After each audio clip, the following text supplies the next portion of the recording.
હવે આપણે જે આ બધા સંતુલનના ઉદાહરણ જોયા, એટલે કે બધા ભૌતિક સંતુલનના જે ઉદાહરણ જોયા આ પાંચે ઉદાહરણોના આધારે કેટલાક મુદ્દાઓ જે છે એ સામાન્ય કરી શકાય. આ કોઈ નવી વાત નથી કરતા, પણ જે બની ગયા એને એમાંથી કન્ક્લુઝન જે નીકળ્યા છે એની વાત કરીએ છીએ. એમાં પેલું જે આપણે ઉદાહરણ લીધું હતું ઘન પ્રવાહી. તો ઘન અને પ્રવાહી વચ્ચેનું જે સંતુલન હતું એના માટે વિચારવા જાઓ તો જે તે ઘનના ગલન બિંદુએ અથવા અભિગલન બિંદુએ, એટલે તમને ખ્યાલ હોય તો પાણી માટે આપણે 273 કેલ્વિન લેતા હતા. તો આવા તાપમાને એટલે કે ગલન બિંદુએ અને એક વાતાવરણ દબાણે, કેટલા દબાણે? એક વાતાવરણ દબાણે બંને કલાઓ અસ્તિત્વ ધરાવે. આવા તાપમાને અને દબાણે બંને કલાઓ અસ્તિત્વ ધરાવે છે. પણ બરોબર જરૂરી જે ટર્મ કીધી એ બહુ મહત્વની છે. અહીંયા ટર્મ આપણે એવી કીધી, એટલે કે કન્ડિશન એવી કીધી કે એક વાતાવરણ દબાણ હોવું જોઈએ અને જે તે ઘન પદાર્થના ગલન બિંદુએ ઘન અને પ્રવાહી બંને કલાઓ અસ્તિત્વ ધરાવશે અને બે વચ્ચે સંતુલન સ્થપાશે.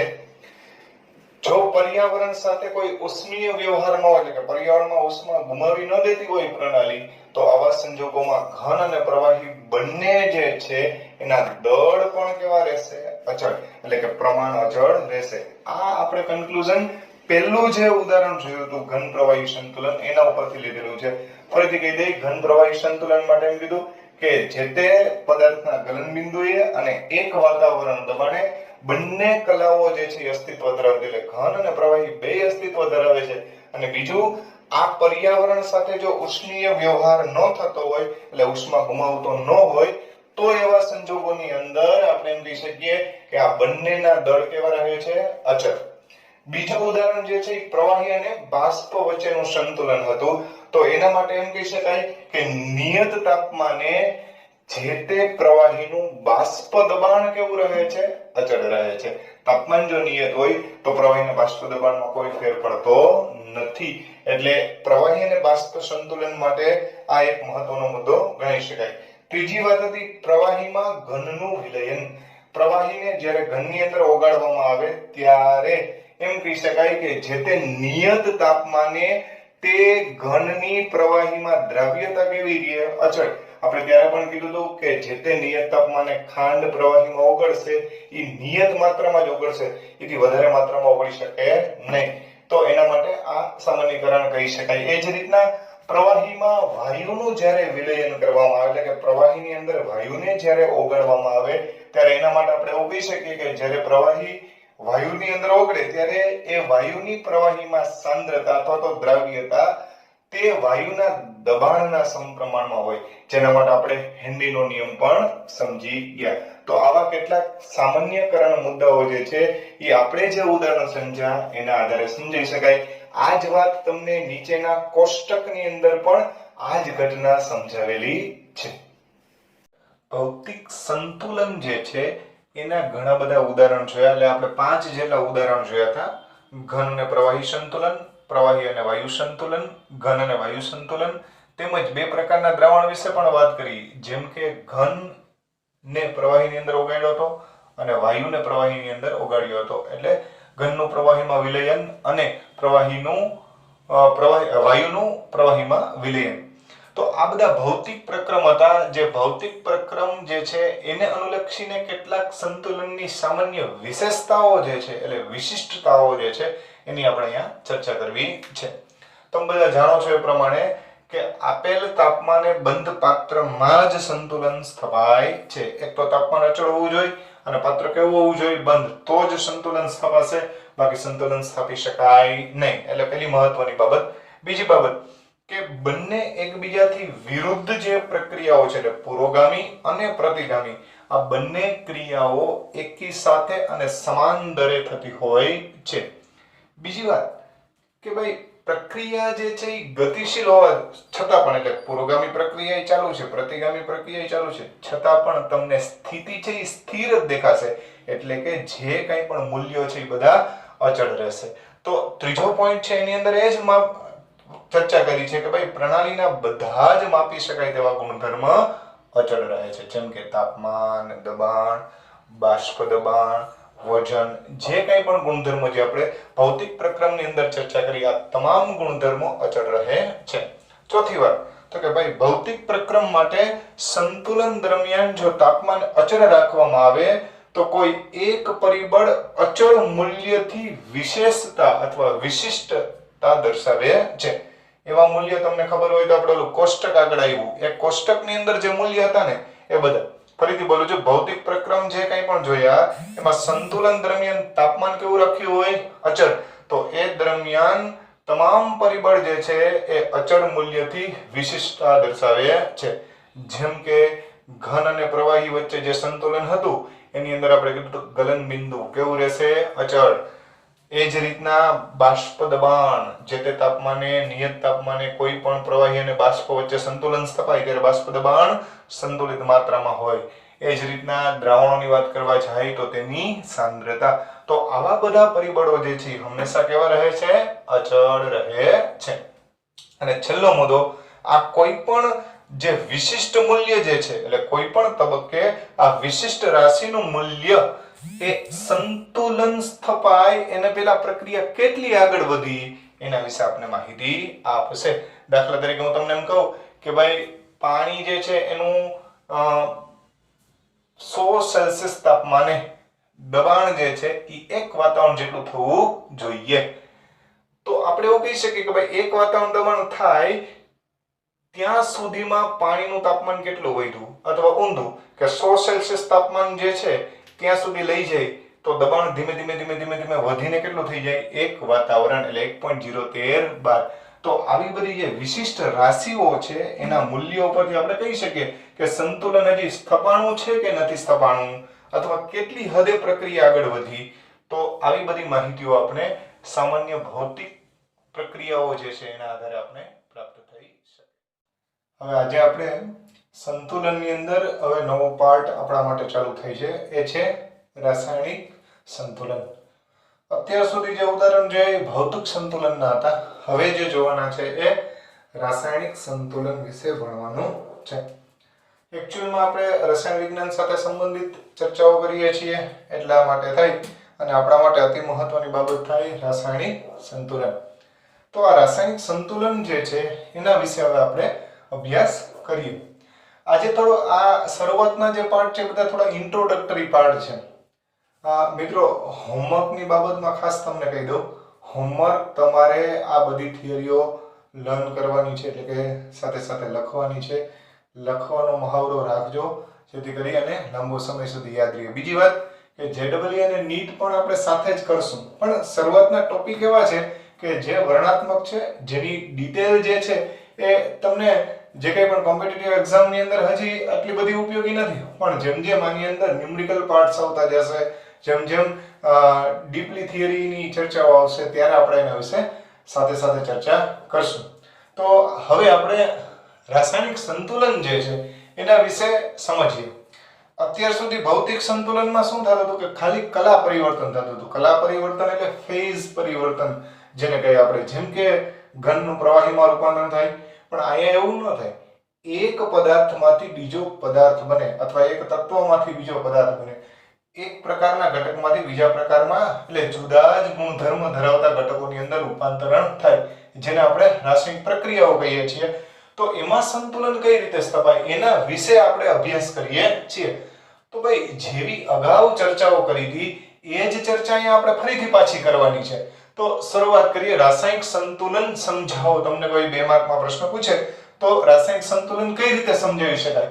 તો બહુ સિમ્પલ વાત છે કે જેમ ભૌતિક પ્રક્રમ જોવા મળે એમ રાસાયણિક પ્રક્રિયાઓમાં પણ સંતુલન થાય. એટલે કે પુરોગામી દિશા અને પ્રતિગામી દિશા, બે પ્રકારની દિશા, પુરોગામી અને પ્રતિગામી દિશા, બંને દિશાઓમાં પ્રક્રિયાઓ થતી હોય છે. એનો મતલબ એમ થયો કે જ્યારે પુરોગામી અને પ્રતિગામી બંને દિશાઓ સમાન વેગથી પ્રક્રિયા કરવા માંડે, જે પુરોગામી જેટલી વેગથી પ્રક્રિયા કરે એટલી જ વેગથી પ્રતિગામી દિશામાં પણ પ્રક્રિયા થાય, ત્યારે હંમેશા સંતુલન સ્થપાય. બીજી રીતે એમ પણ કહી શકાય કે પ્રક્રિયકમાંથી નિપજ બને અને નિપજમાંથી પ્રક્રિયક બને. આ પ્રક્રિયક અને નિપજ બંનેના પ્રમાણ જે સમયે અચળ થઈ જાય, શબ્દ બરાબર સમજો, પ્રક્રિયક અને નિપજ બંનેના પ્રમાણ જે છે એ અચળ થઈ જાય, બરાબર નથી કહેતો, અચળ શબ્દ બોલું છું, ત્યારે સમજવાનું કે પ્રક્રિયામાં સંતુલન સ્થપાય છે. માની લો કે કોઈ એક આપણે સામાન્ય પ્રક્રિયા વિચારી લઈએ, a + b tends to c + d, એટલે કે a અને b પ્રક્રિયક છે, એમાંથી c અને d નિપજ બને છે. તો થશે શું? તો કે ભાઈ a અને b ધીમે ધીમે ઘટતા જાય. શરૂઆતમાં a ને b જ હોય, c ને d હોય નહીં, કેમ કે આપણે ab માંથી cd બનાવીએ છીએ અને આપણે પ્રક્રિયક વિચાર્યા છે અને આપણે નિપજ વિચારી છે. તો સમયની સાથે સાથે a અને b ની સાંદ્રતા ઘટશે, જેને અવક્ષયન અથવા ક્ષયન થયું પણ કહેવાય. બીજી વાત કે c અને d ની જે કંઈ પણ સાંદ્રતા છે એમાં સમયની સાથે વધારો થશે. તો જેમ જેમ વધારો થશે એમ થશે એવું કે પ્રક્રિયક ઘટ્યો, નિપજ વધી. એટલે અગાઉ પણ વાત કરી હતી, જ્યારે પ્રક્રિયકની સાંદ્રતા ઘટે ત્યારે હંમેશા પ્રક્રિયાનો વેગ ઘટે. તો એવું થશે કે પુરોગામી પ્રક્રિયાનો વેગ ધીમે ધીમે ઘટશે. જે તમે આકૃતિમાં પણ જોઈ શકો છો, આ સાંદ્રતા છે ને આ સમય. સમયની સાથે સાથે પ્રક્રિયકની સાંદ્રતા શું થાય છે? ઘટે છે. આ પ્રક્રિયક તરીકે a ની સાંદ્રતા પણ હોઈ શકે અથવા b ની સાંદ્રતા પણ હોઈ શકે. હવે જેવો પ્રક્રિયકની સાંદ્રતા ઘટવા માંડી એટલે પુરોગામી દિશાનો વેગ કેવો થવા માંડ્યો? ધીમો. પણ થાય એવું કે જો નિપજ બનવા માંડે તો હવે નિપજમાંથી ફરીથી પાછો પ્રક્રિયક બનવા, એટલે કે પ્રતિગામી પ્રક્રિયા ચાલુ થશે અને ધીમે ધીમે નિપજનું પ્રમાણ વધતું જાય એમ એનું પ્રમાણ જેમ વધતું જશે એમ એનો દર પણ વધતો જશે અને એક સમય એવો આવે કે જેટલા વેગથી પુરોગામી દિશામાં પ્રક્રિયા થતી હોય એટલા જ વેગથી પ્રતિગામી દિશામાં પણ પ્રક્રિયા થાય અને અંતે એવું થશે કે બંને વચ્ચે સંતુલન સ્થપાઈ જાય.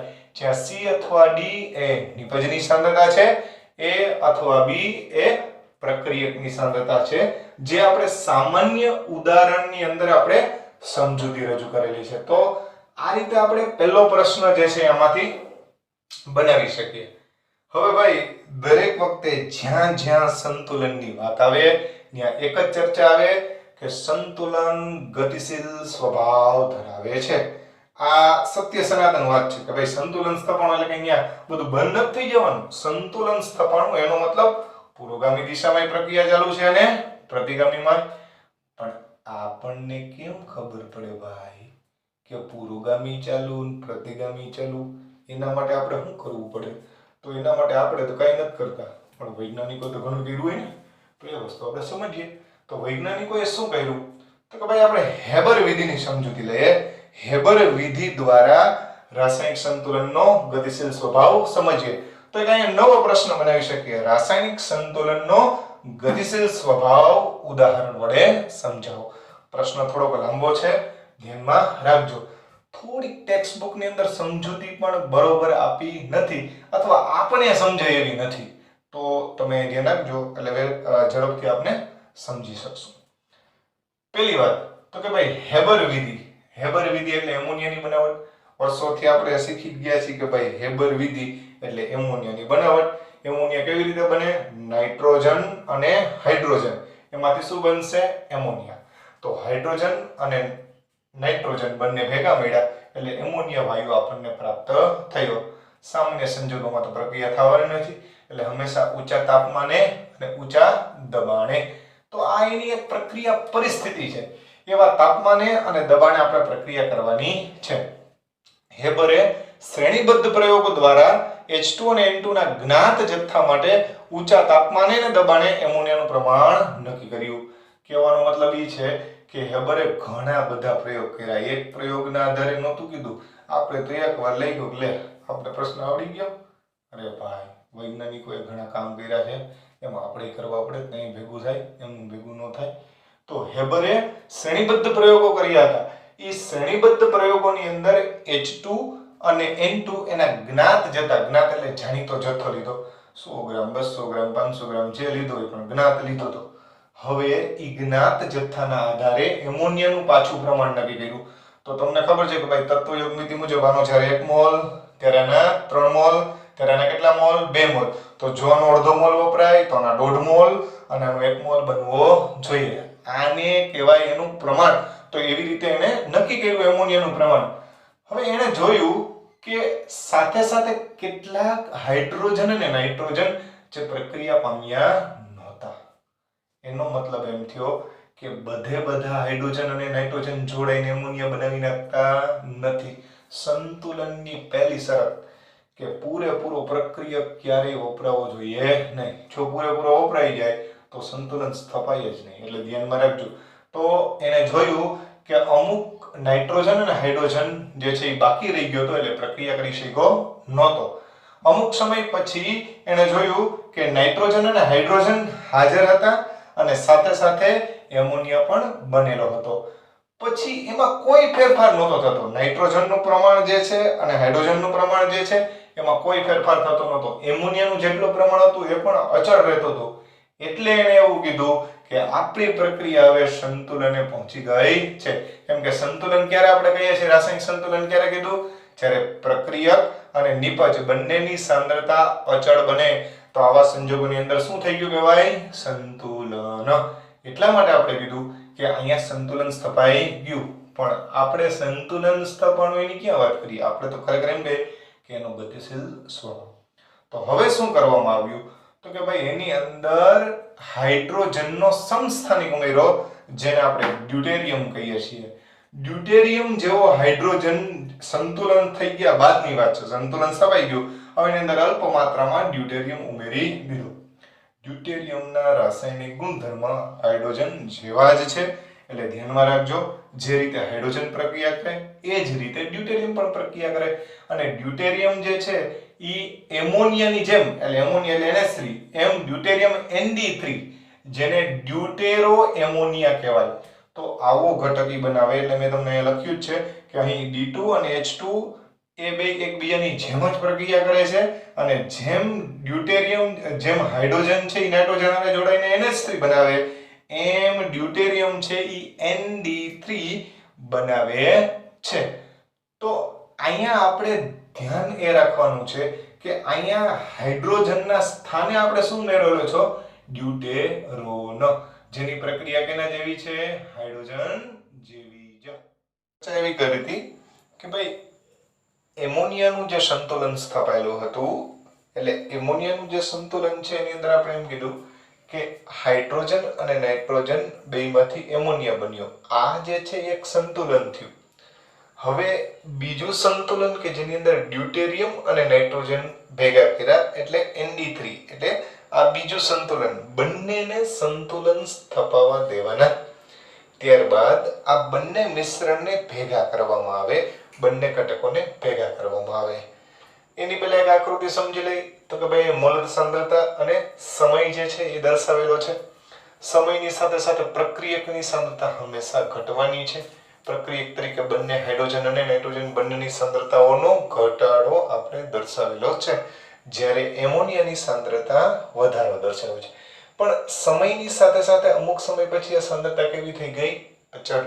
એનો મતલબ એમ થયો કે બંને વચ્ચે સંતુલન સ્થપાયેલું છે, જે તમે આકૃતિની મદદથી આ વસ્તુ સમજી શકો. આપણી બુકની અંદર સરસ મજાની કલરફુલ આકૃતિ રજૂ કરેલી છે. દરેક ઘટક માટે અલગ અલગ રંગની લાઈન દર્શાવેલી છે. હવે આપણે અહીંયા વાત કરતા હતા કે ભાઈ એમોનિયા અને ND3 એટલે કે ડ્યુટેરિયો એમોનિયા જે છે એ બંને ઘટકો જે છે એના વચ્ચે આપણે સંતુલન સ્થપાવવા દીધું. તો આ ડ્યુટેરિયમ એમોનિયા જે છે એ અને NH3 બે બધું સંતુલન સ્થપાઈ ગયા બાદ બંનેને આપણે મિશ્ર કર્યા. હવે મિશ્ર કર્યા પછી થોડી વાર આપણે રાહ જોઈ. હવે જોયું તો એમોનિયાનું પ્રમાણ જે છે એ સંતુલન જે હતું એનું એ જ છે, એમાં કોઈ ફેરફાર છે નહીં. ND3 નું પ્રમાણ જે છે એ પણ એમોનિયા જેટલું થાય ત્યારે જ સંતુલન સ્થપાય છે.